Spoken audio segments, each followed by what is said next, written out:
All right, we're going live. Let's see. All right. Hello. Hello, friends. Hey, world. So we'll give people a few moments to get on.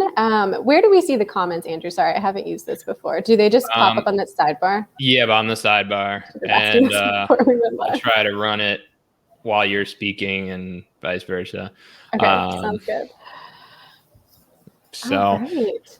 Great. Just wanted to enjoy the middle of our day with like talking to some people. So this is great. Yeah, absolutely. Hello, Brianna. My sister is on. Hey, what's up? Welcome. She's a sociology professor, so she might want to think outside the box a little bit. Yeah. So as you guys are coming on, my mom's on too. Great family support all the way. As you guys are coming on, give us a hello, give us a wave, let us know you can hear us. And if you're feeling up for it, drop us an emoji. What should they drop us an emoji of, Andrew? I don't know. What's a comment? How about a frog? Drop us a frog emoji. What about your favorite animal? Yes, an animal. So it's not all frogs. Drop us an emoji of your favorite animal. And if your favorite animal is not on there, just pick your favorite of the bunch. If it's not on there, use the frog. If it's not on there, use the frog. Okay, my mom's favorite animal is a thumbs up. Awesome. So yeah, welcome everybody. Thank you guys so much for joining us today. We know that your time is limited and valuable, and so we really appreciate you just trusting us with your time, and we're gonna do our best to give you so much value. I think it's a panda. That's my sister. She likes pandas. Awesome. Well, when do you want to roll it? Like 2:05? That gives people enough time. Yeah, all that's in like 10 seconds. Is it? I don't know. All right, cool. And for those of people listening in the non-clinical careers group, welcome. For those listening on Chelsea or my personal profile, welcome. We're just happy to have this conversation with you guys and gals and everybody. Yes. So should we give them a little kind of frame for what we want to accomplish during this conversation and kind of what we hope to do? Yeah. So this talk today is called How to Think Outside of the Box When It Comes to Your Career. And the reason I always think it's good to say, like, why are we even talking about this? Why is this even important at all? And I think the reason, and Andrew, feel free to jump in whenever, but I think the reason we wanted to give this talk is because we noticed there's a lot of people who are feeling unhappy in their career, in their clinical career, and then kind of feeling like there's no good options as far as like non-clinically what they could do or like where they could go from there. So we see a lot of people kind of getting stuck, looking at maybe some of the three really common ones like pharma, what's the other one? Medical writing. And then, we see people kind of going to one of these three options, maybe not liking those as possibilities, feeling limited. And so we wanted to really just help you guys find a way to start thinking more creatively and thinking more outside of the box when it comes to what you could actually be doing. Because I think Andrew and I both, like, we see everyone in this group as like people who are so accomplished and so like, you guys are so smart. You've gone through medical school, you're doctors, like not everyone can do that. And with all of these skills and qualifications and intelligence, feeling so limited. And it's just like, no, that's not true. You guys can do so many things. And so we want to just help to kind of break out of the box a little bit and show you guys what is possible. Yep. Couldn't have said it better myself. But I mean, you listed the three jobs. So like, can't we stop the talk right now? That's it. Yeah. So do one of those. Probably eeny, meeny, miny, mo might be the best way to figure that out. Yep. And then whatever it lands on, then you're sure to be happy. You're sure to be happy. And so if this situation I described, if this like resonates with you guys, if you feel like that describes you, feel free to like, drop a hand raise emoji, like give us a thumbs up. Let us know if like this is something you're struggling with. If you feel like you're having a hard time figuring out what your options are going forward. And somebody just posted, is this going to be available for watching later? They're at work. And yes, it's going to live wherever you're seeing this right now. It will live in perpetuity. Hopefully, unless Facebook explodes or something. Let's get started, Chelsea. You want to introduce yourself and what you do and who you are? Yeah, absolutely. So my name is Chelsea. I kind of go by the name Coach Chelsea MD on my Instagram and on my website.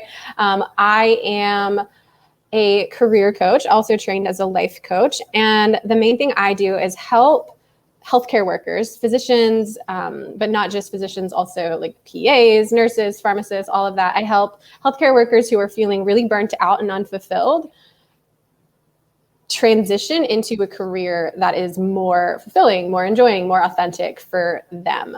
My background, the reason I do this is because I had a similar situation myself. I was in residency, feeling really burnt out, and decided to leave and start traveling the world and build up an online business. And so I know I did leave residency. Actually, this past Sunday, would have been the day I graduated from residency. Wow. Isn't that crazy?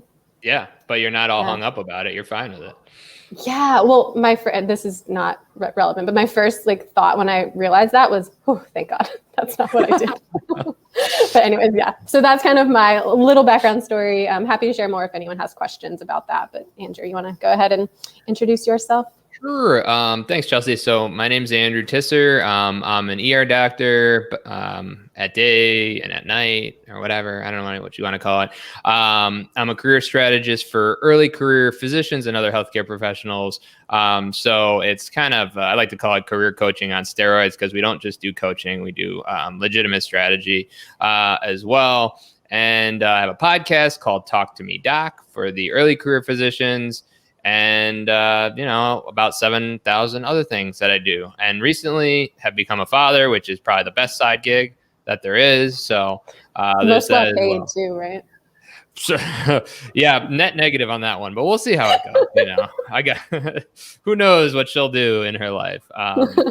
So that's great. So let's get rolling. And remember, if you're here, drop us your favorite animal emoji, drop some comments in there, and we'll be sure to stop and talk about those things.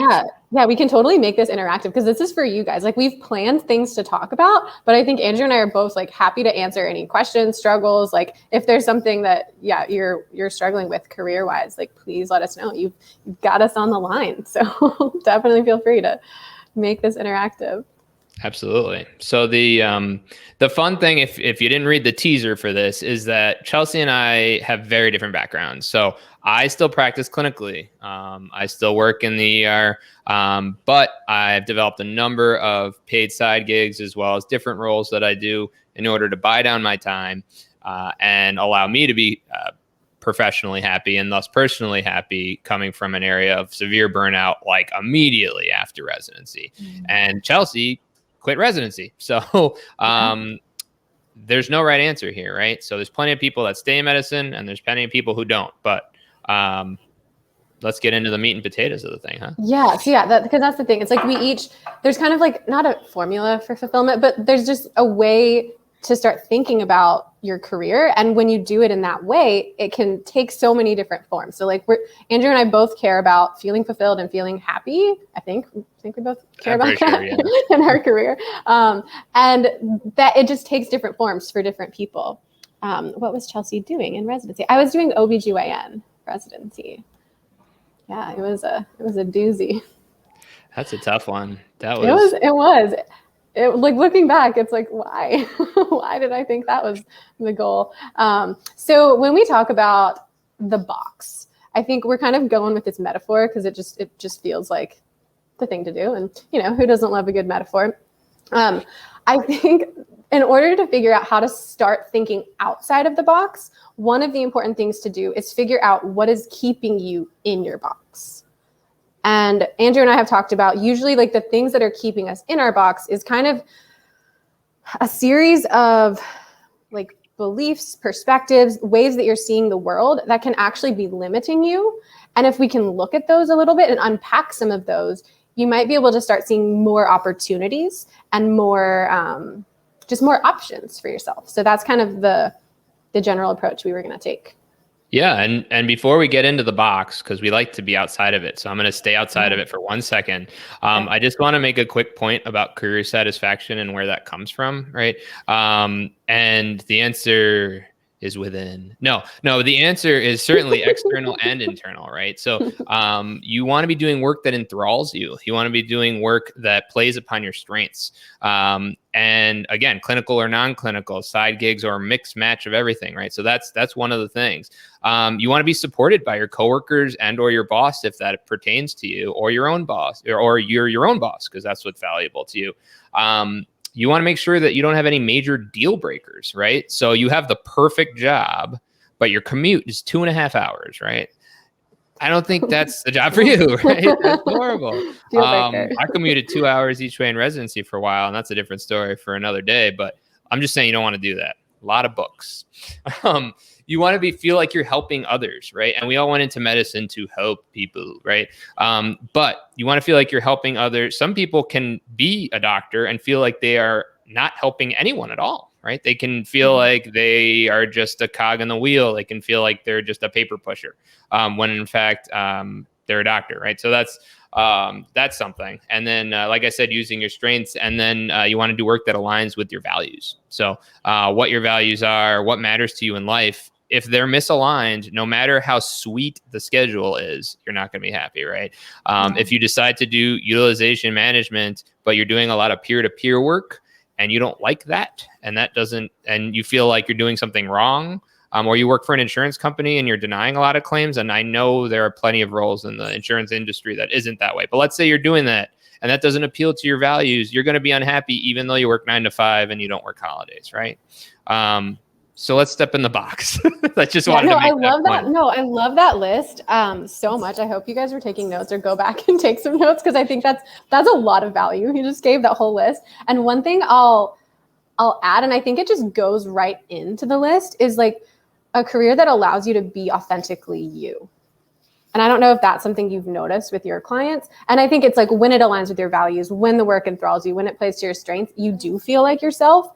But what I've noticed with my clients, and me in particular, the more I feel like I can just be Chelsea in my work, the more I feel really satisfied with what I'm doing. So I don't know if that's something you've noticed too. It is, I think some people, like, I'm going to make a lot of generalizations in this thing, so please correct me if I'm wrong, but I think a lot of us as physicians are very concrete in our thinking and want like the answer, right? Like, so what do I do? Like, what can I do that isn't medicine? And hearing something like doing work that is authentically you might make some people be like, like, what is this garbage? Like, what does that mean? Now, it's true, but maybe you need to figure out what that means to you, right? Absolutely. So like, we're not talking like woo-woo, like in the sky, you have to like know your true self and thus you'll find a job will appear because you're going to think of it. No one's saying that.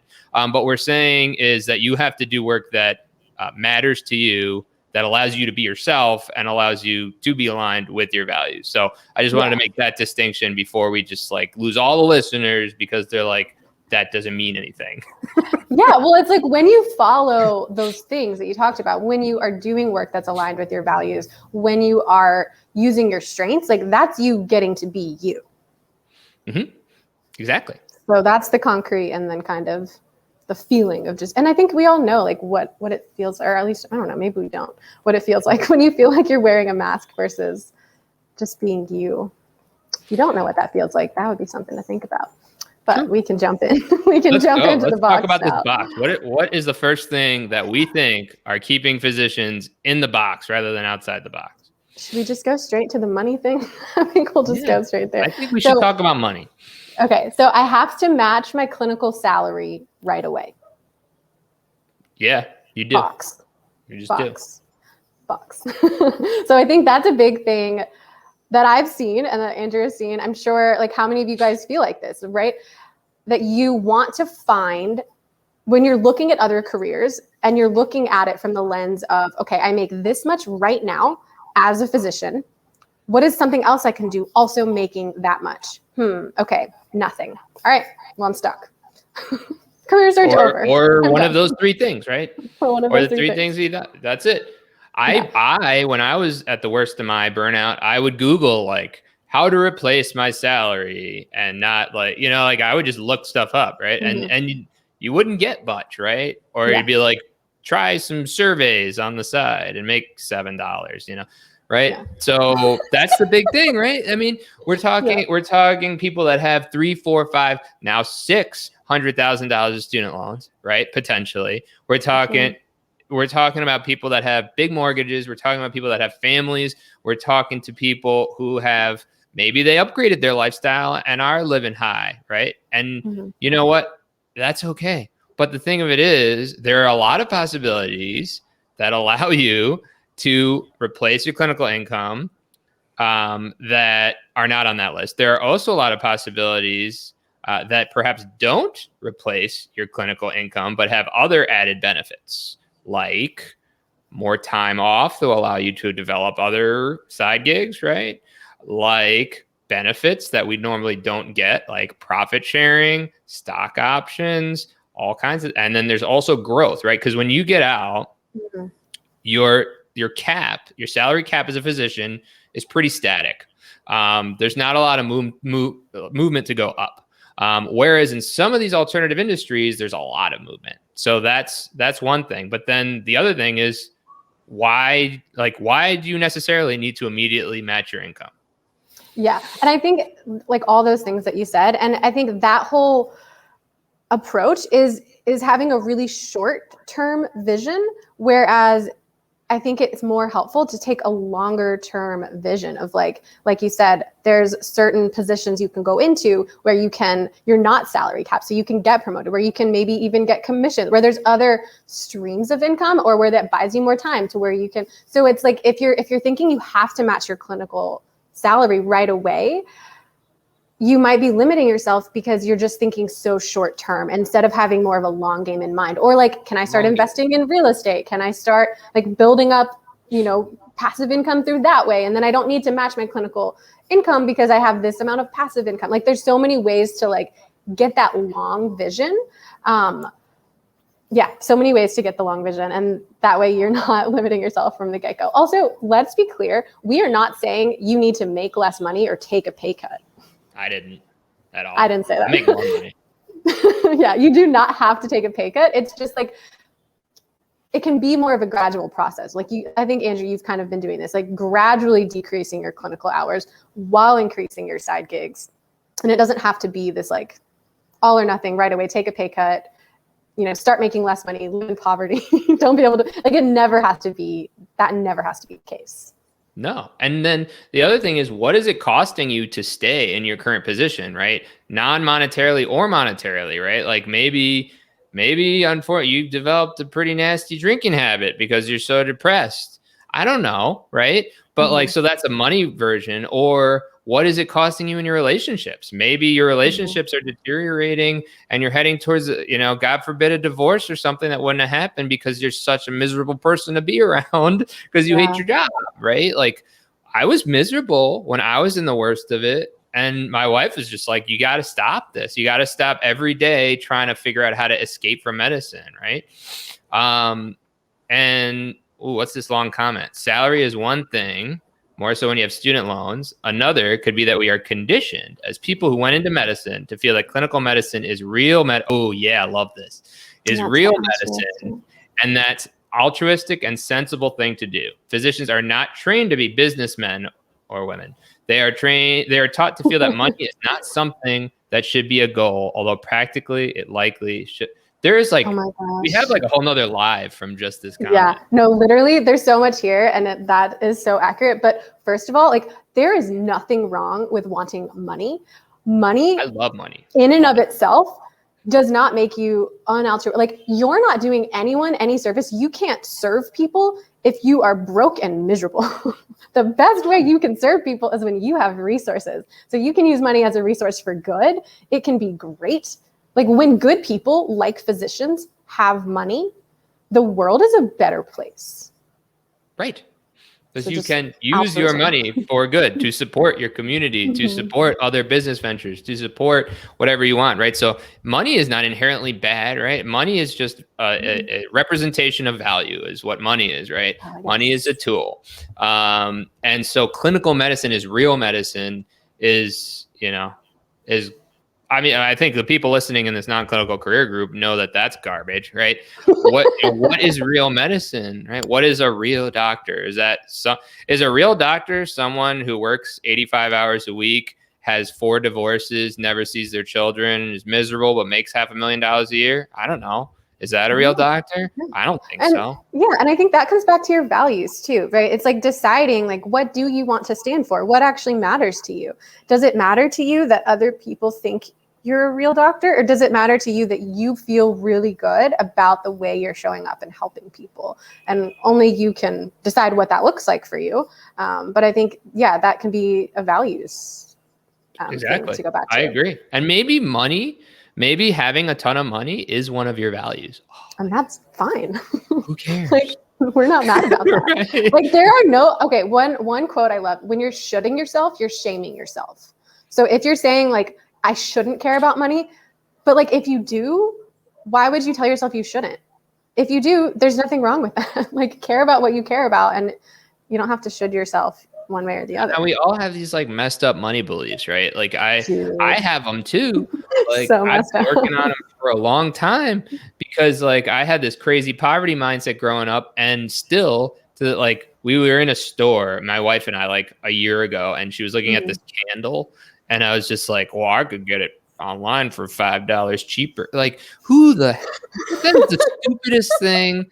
Like who cares about that? And then like and it's like looking at that event later, we're like, that's messed up. Like where does that come from, right? But we have, and I think here's a great point to talk about sunk cost fallacy, right? Because we're talking about how that's real medicine, right? And you went to college, and then you went to medical school, and then you went to residency, and then you got to be a doctor because you've spent all this time and money training to do these things, and that's what you should do.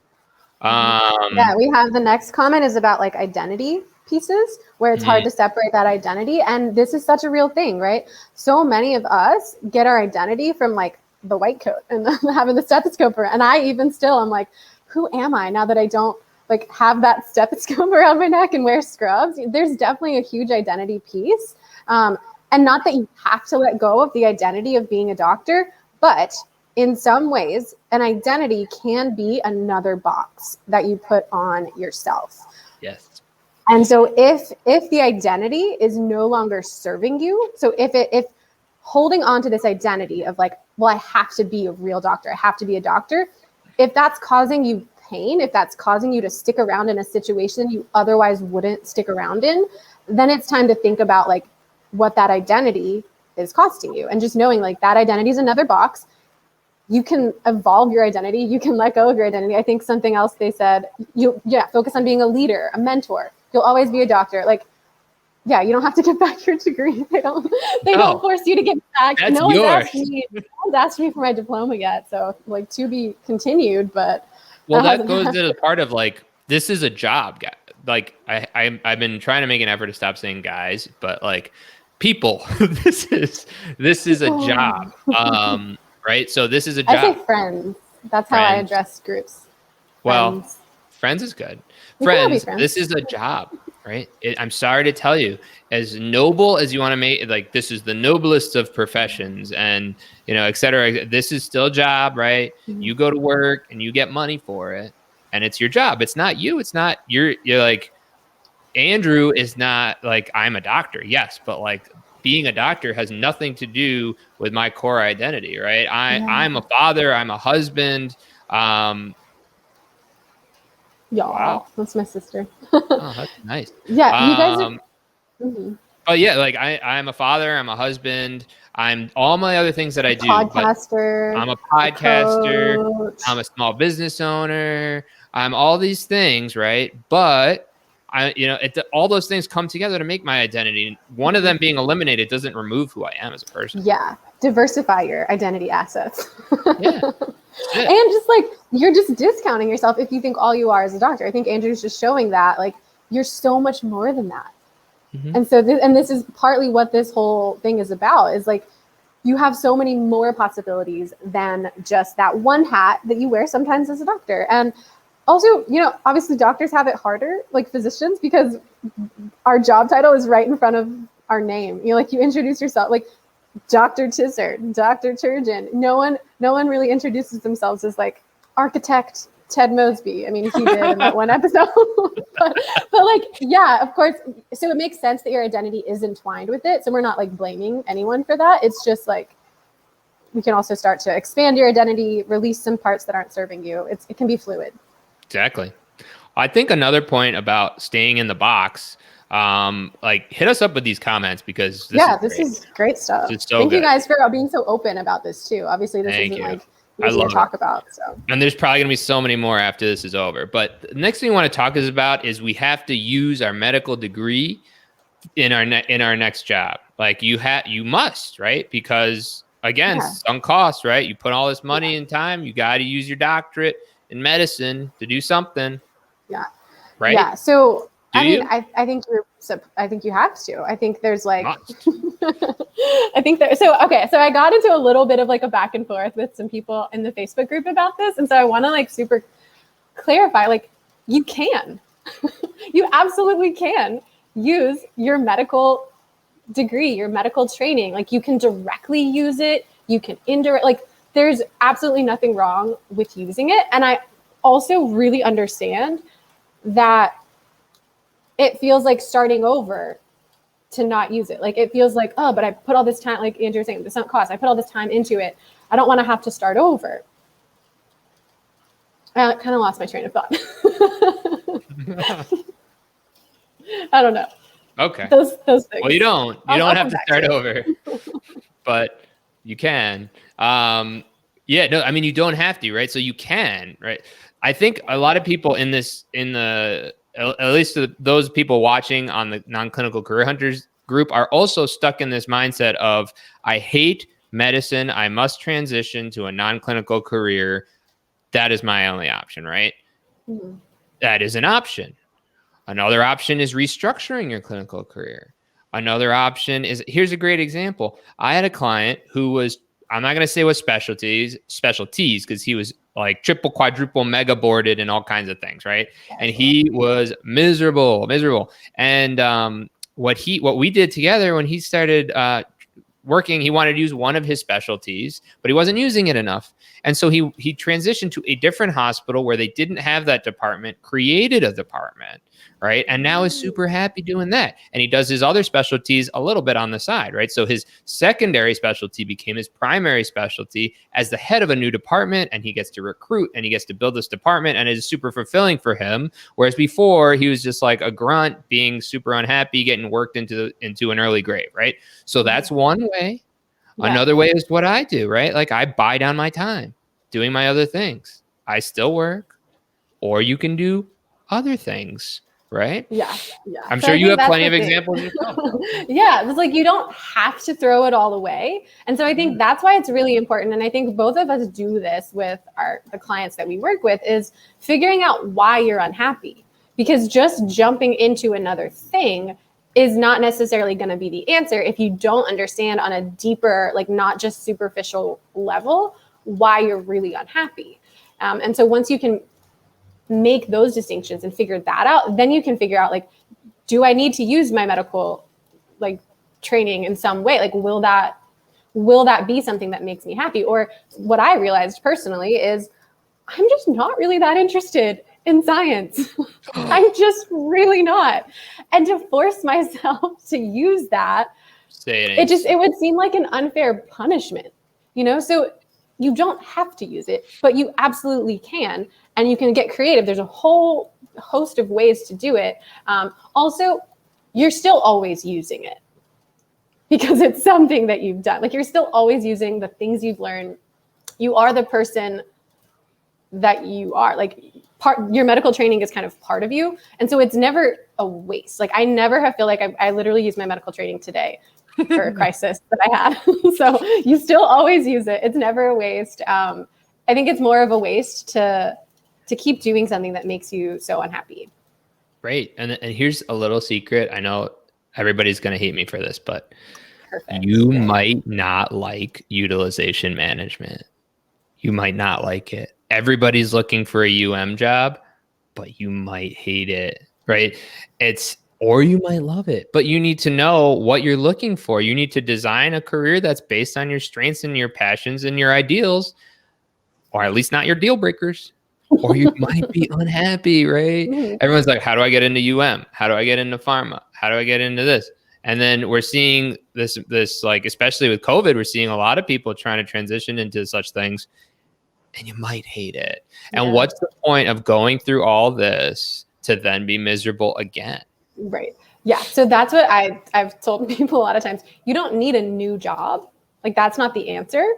You might think it is. It might seem like anything I can do to escape my current situation, but you don't just need a new job. You need like the right new job. And not that there's one right new job, but you need a job that has the qualities that are actually going to jive with you and make you happy, as opposed to just kind of jumping into the next thing. Because I have a client I work with who was like, decided she wanted to leave medical school, and then was like, I have to use this training. So got a job in healthcare consulting, and is actually even more miserable than she was in med school. And so now we're working to figure out what is actually going to work for her. So like, you can have those experiences where you're jumping around, and if you're not doing the inner work to get clear on those, like the things that enthrall you, the strengths, the values, the deal breakers, if you're not doing that inner work, you're going to just kind of be hopping around feeling miserable all the time. Well, right. That's the thing. And it was all this work we're talking about right now that is hard, right? It's very hard to do.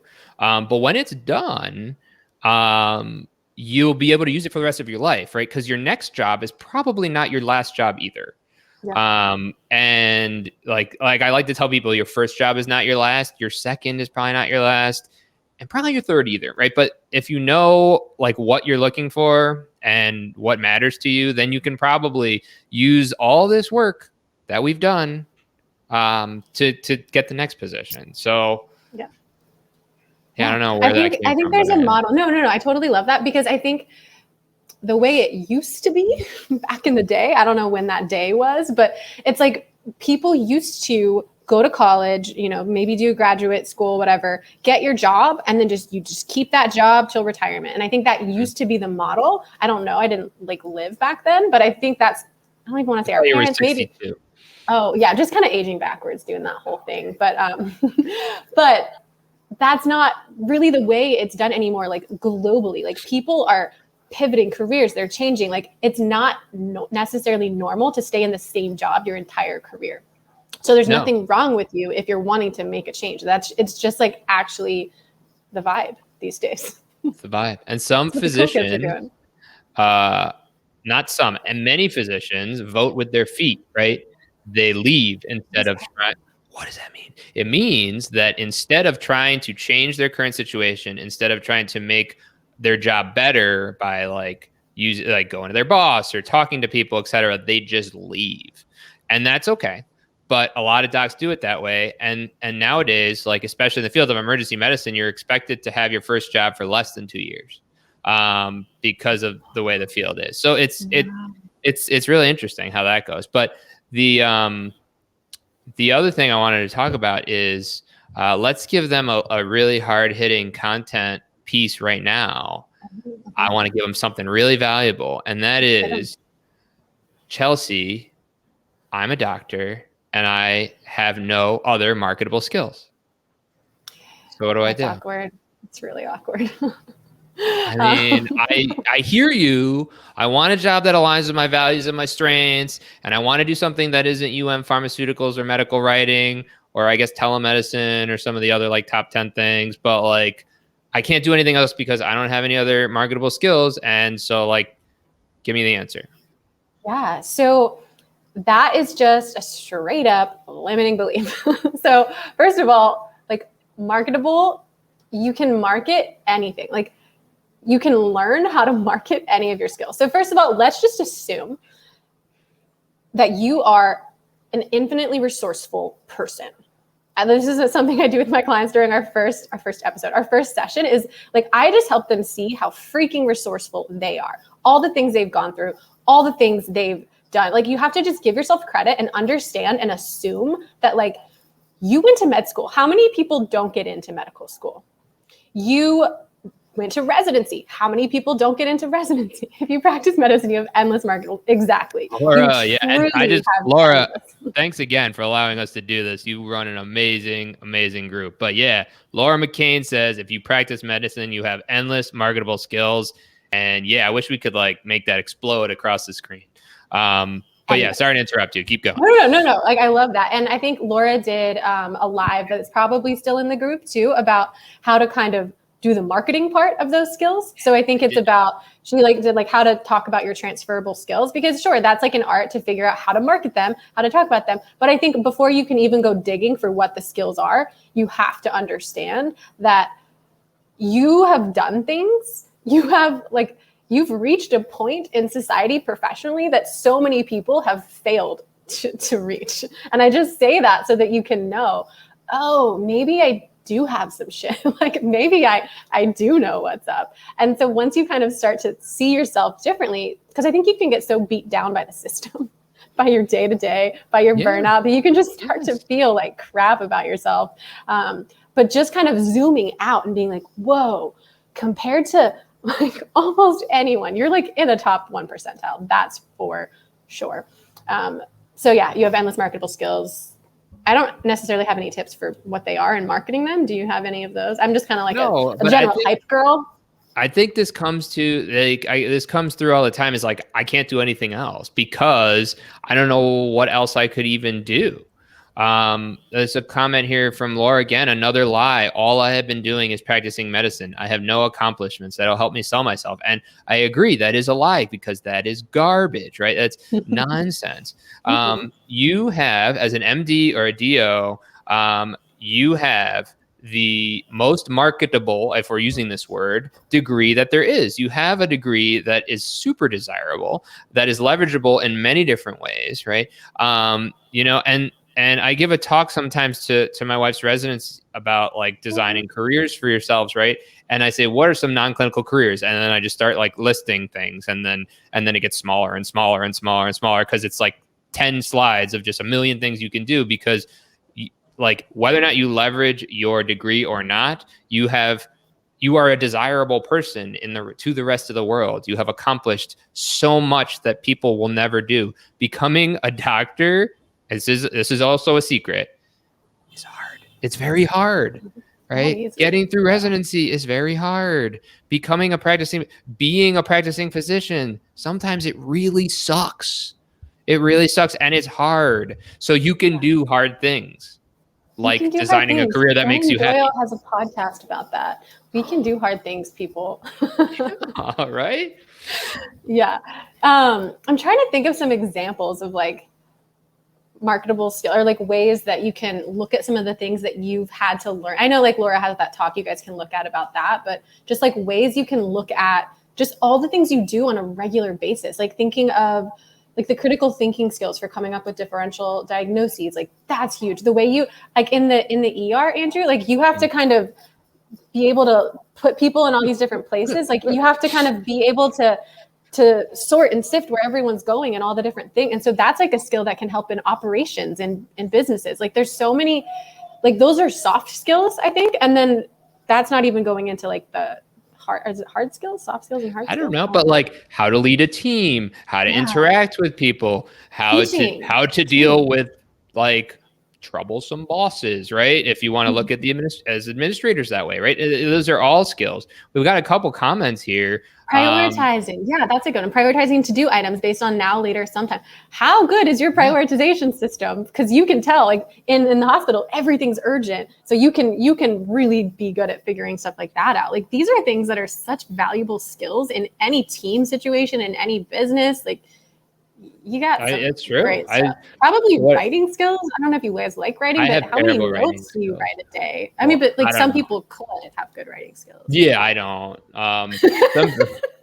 People right here, I don't even know how to use a comma correctly. It drives my wife insane. I just do like ... which isn't appropriate. And don't even get me started on a semicolon. Yeah. Oh, I can teach you that later, but all right. Yeah, it'll be another time. See, you can run a business. I'm like actually really good at grammar. Actually, my English teacher in 9th grade was so good. Mrs. Pepper, shout out if you're listening. Sometimes I'll throw a semicolon in just to make it interesting. So some comments here. The obstacles would be fear, failure syndrome. As physicians, you feel like you failed what you set out to do. And quitter syndrome. You just want to keep on something until you get it right, and when they're right, maybe doing something else. Yes, exactly right. And then someone else said, I think medical school and training programs perpetuate the perception that to be doctors is to work 80 hours a week, be sleep deprived, sacrifice yourself and your family, and they normalize this, and it is not normal. Right. Oh my God. Exactly. Oh man, these comments just keep pouring Guys, in. I love y'all. Thank you so much for participating. This makes it so fun. And yeah, I think we all struggle. Okay, wait, can we talk about you don't have to suffer or sacrifice yourself to serve the world. You could, but you do not have to. You suffering doesn't add anything positive to the world. You know, and we talk about values, right? What, like, is being a martyr one of your values? Probably not, right? Oh my God, that would be the opposite of my value. I don't even use the word sacrifice. If someone says anything about sacrifice, I'm like, whoa, why would you ever sacrifice? Make choices based on what you want. Right. Deal with the consequences. Why is sacrifice ever on the table? It's not for me. We're not like we're not sacrificial creatures in general. And you know, the thing of it is, I don't know. And it's like one of my core values is family. Family matters to me more than anything else. Okay. And if I have to make a choice between what's right for my family or what's right for my organization or what's right for my like little, you know, group there, or what's right for, it's always going to be family. And I don't care. I am not unapologetic about that at all, because that's what matters to me. Right. And luckily I'm in a place that allows that. But you're not saying like, oh, I'm sacrificing my promotions at work for my family, right? It's whatever that is. You know, you're saying then you're just being a martyr and you're kind of an asshole. Right. It's just the way you think about it, right? I'm choosing my family. My family is my value, and that's the choice I'm making. And do you see how much more empowering that is than saying like, oh, I have to sacrifice for my family? Nobody wants that. No, you don't. I don't want that. You don't have to. And your family will be so much more thankful and so much happier in the long run if you make the choice to do something else. Or here's a big one, if you make the choice to be happy, right? If you make the choice to be happy at work. And that is possible. You can be happy at work and at home. Yeah, you don't have to choose. You get to be happy in both of those places. You just have to make the choice. Life can be that good. It really can. I promise. One of the people just left a comment about a transferable skill, which I love. As an OBGYN, can relate, lead an entire OR room. I never got to that part. But every day in stressful situations, you're the conductor. So many transferable skills. Absolutely, like running a code. How does, like, that gives you so much credit. Like, all of these things are just, there are ways to market it. So you can, I think you first have to realize you do have marketable skills, and then it's just figuring out how to market them, how to identify them, how to market them to somebody. And I think more than that, going into what you want. It's not like, because you don't need to limit yourself based on your marketable skills either. I think it's like any skill could be marketable. Figure out what you want, and then figure out how to sell yourself for that thing that you want. Instead of starting with like, what could my skills be? Just assume you have them all. You got all the skills. Now, figure out what you want and then go. And then also like watch your language, right? Like, I'm not a business person, or I'm not good at technology, can simply be reframed into I'm learning more about how technology best serves me. Or like that's a little reframe you can do, right? Or I'm not a business person. I don't have all the required knowledge to get to start a business right now, but I'm learning, I'm hiring mentors, and I'm going to have an amazing business, whatever you want it to be, right? I don't know how to work part-time and support my family, right? True, but just add yet. Jinx. Oh my gosh. I love it. Do we have any other limitations? I think we got through them all. I think so. I think the other big thing is we don't have people don't have practice thinking outside the box. That's the other thing. That's the big one, because you don't you have a very linear path, right? And I think this caused a lot of my own burnout as well, is that you're in college and you're trying to get into medical school, and then you're in medical school and you're trying to get into a good residency, and you're in residency and you're just trying to survive. But like, you want to get through and get a job and be an attending, right? And it's always like, can't wait for the next step. It's going to be so much better. And a lot of people are telling you that too. It'll get better. It'll get better. It'll get better. Then it doesn't get better, right? And then you get out and you're an attending and you're like, I have to do this for the next 40 years. Oh my God. Right. And how many people have been there? Experience? Yeah, of course. Because I thought I was going to get done. I'm like, I don't have to go to lecture anymore. I don't have to listen to anybody. I'm the boss. I'm going to make all this money. Right. And then you come out and you're like, this is horrible. So, right, like, this is no fun. And then there's nothing that you're working towards. Whereas when you're either working in a career that you enjoy, that fires you up, or you're creating multiple streams of income, or you're figuring out how to restructure your clinical practice to make you happy, you are working towards something and you have a pathway, right? So this gets back to concrete thinking, right? And we were never taught to think outside the box when it comes to our career. We have a linear path. Yeah. Yeah. And I think you're always told what to do from one step to the next too. Like, you're always given, like, how many like handouts could you get about like, this is how to get into residency, or like you can go to your pre-med advisor, this is how to get into med school. So you're used to being given these handouts and these things, and there's nothing wrong with that. There's nothing wrong with like following a path. But when you've followed everything that everyone has said and you're on that path and you're like, but why am I not happy? Usually it's because that's not that it's not the right path, but like, you need to figure out some things on your own and do some forging of your own path. Great. There's a question here. Do you think the larger issue is how jobs are designed? If there were more reasonable hours, better pay, people might actually like their job. I don't know. Yeah, probably, right? Like, I mean, I think people would be happier if there was more reasonable hours, better pay. I don't think they would be more mad. I don't know. I mean, no one would be upset about it. I think I like to live in a real world where, unfortunately, a lot of these jobs don't have good hours or good pay, right? And you have to either like grin and bear it, which is my least favorite expression of all time, because you never should. At least frown and bear it. So what? Either you stay in your current position, you stay in your current situation, or you change it. And those are your options, right? You either leave, you either stay, or you don't, or you go, right? Yeah. That's it. So of course, systemically, this is an issue. We have the largest exodus of 30 to, what was the stat? The largest exodus of 30 to 50-year-old physicians in the history of time, right? Yeah. So this is a problem. So that's a totally different talk. It's not something I'm going to talk about. I wish I could fix it. Yeah. And I try to help individual physicians to do so, to empower them. Maybe that's your side gig, is helping it. But the truth of the matter is, that's not the reality right now. So we have to take back our lives, and we have to take back our careers and design a career that makes us happy. And sometimes that's in medicine, and sometimes that isn't. And that's the whole point of this. Partly, like it can be anything. It could be anything. And I love what you said, Andrew, about like just like taking your own power, because sure, like you could wait around for someone else to design a job that's better, or you could just design your own job and your own career. Yeah, like that's the power. It takes time. Yeah, I gotta play the long game.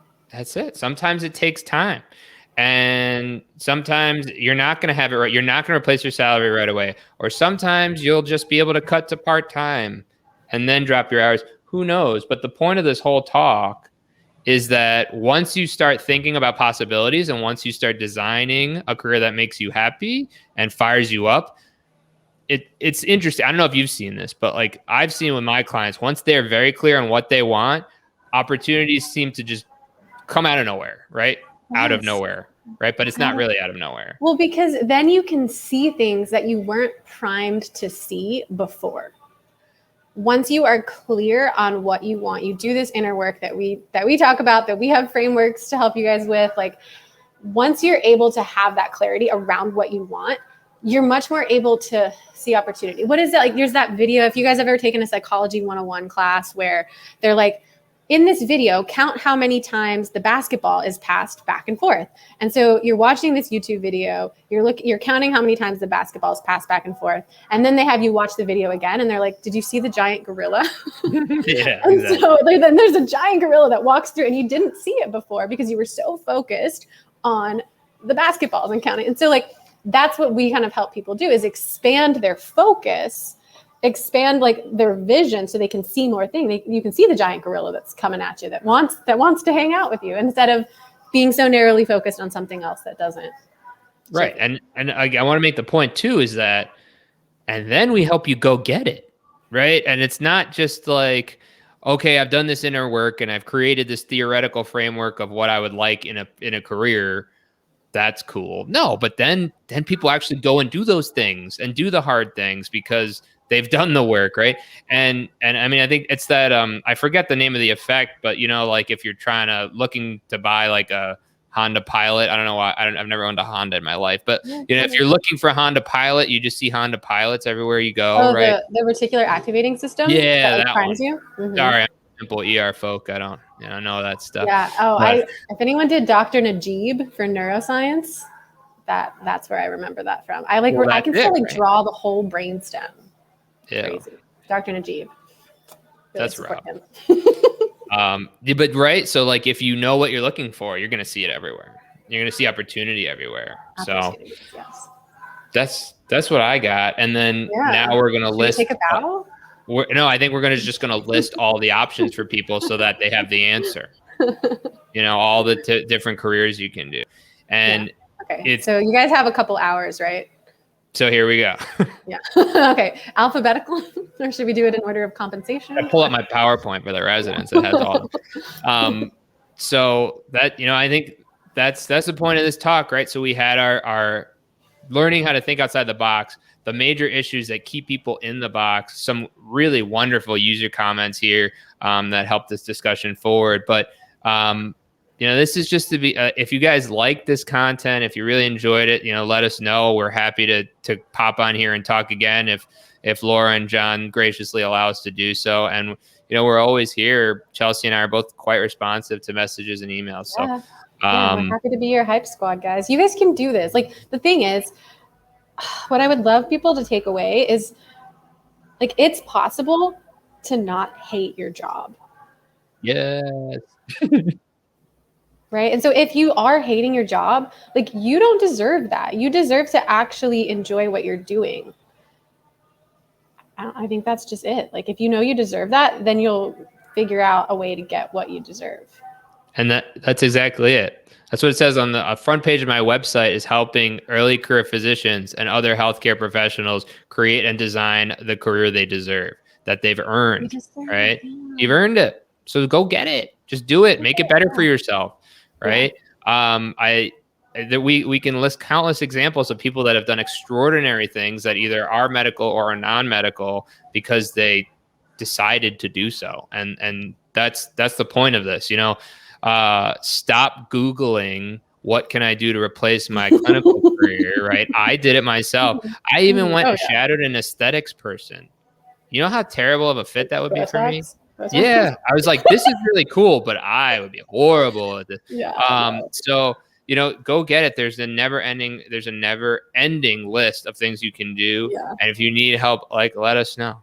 Yeah. My recommendation for Google, like, don't use Google to figure out the what. Use Google to figure out the how. Once you kind of have some ideas for what, then Google's your friend. Because I Google so many things in my business, like how to connect Facebook business to my Google business, right? Like, I Google hows, but don't Google what's, because Google doesn't have your answers. Like, you have your answers, and that's, maybe Ask Jeeves has it. Remember Ask Jeeves? He's a wise dude, man. Is he a dude? I think he's a dude. I think it was a guy. Yeah, I mean, that's and thank you. Great thoughts, recommendations. Yeah. Thank you guys. Thanks everyone for coming. Please leave your comments after the fact, and we'll be sure to answer everybody, you know, in a timely fashion. But you know, the truth of the matter is, you don't have to be unhappy, like Chelsea said. So go create something awesome, and then come back to then you'll be doing the next Facebook Live about how you're the next Maybe ask interviewed on Andrew's podcast and, just skyrocket. You could be Doctor of the Month. I could promote you as Doctor of the Month. I love that one. That's a cool series. Anyway, I'll stop talking. If you got any other closing remarks, Chelsea, it's all you. Otherwise, we'll wait a couple minutes for any other comments as we've talked long enough. Yeah. When you have the what and the why, the how and where will follow. Oh my gosh. Have you been reading like my blog post? Or my content? I mean, yeah. All of it. Thank you guys. I just want to like echo what Andrew said too. Thank you guys for showing up. Thank you for participating. It's always so fun to see where your head's at. I'm interested to talk with you outside of podcast. Can we chat? Ooh, yeah, you can. Yeah, you guys, both of us are available. Feel free to send us messages. I'm on Facebook. You know where to find me.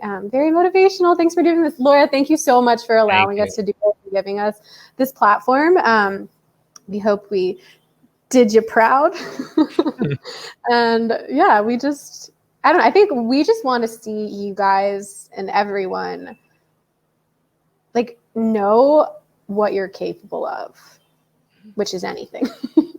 So anything we can help you with. Yeah. And just be happy. If you want to be, you can also not be happy if you don't want to be. But like, if you want to be happy, there's a way to figure out how to do it. And we're happy to be here for you guys because we've gone through pretty similar things to what you guys are going through, and maybe like not the exact same. We can't claim to know exactly where you're at, but we've figured out some things to help us be happier. And so we'd love to pass that knowledge along if anyone is struggling and needs help. So I don't know, I'm kind of rambling, but yeah, happy to at least I'm usually the rambler. Well, I got it. All right. Okay. Well, that's all from us today. Yep. Let us know what you need. This will live here for as long as Laura lets it, hopefully forever. And, yeah, reach out with any issues or questions. Mm-hmm. Chelsea, always a pleasure. We should make a radio show, by the way. I guess that's called a podcast. It is called a podcast, yeah. But I think we should do it on the radio instead. career chat with. How do you reach out? Feel free to. I think you can message either of us on Facebook. I think that would probably be the easiest way for us to tell you how to do it right now. We both have email addresses, but it might be easiest for you to just send us a message on Facebook. Yeah, Facebook message would probably be the best. And yeah, I think that's the best way to do it. Yeah, sounds good. All right, bye, friends. Bye-bye. See ya. Again.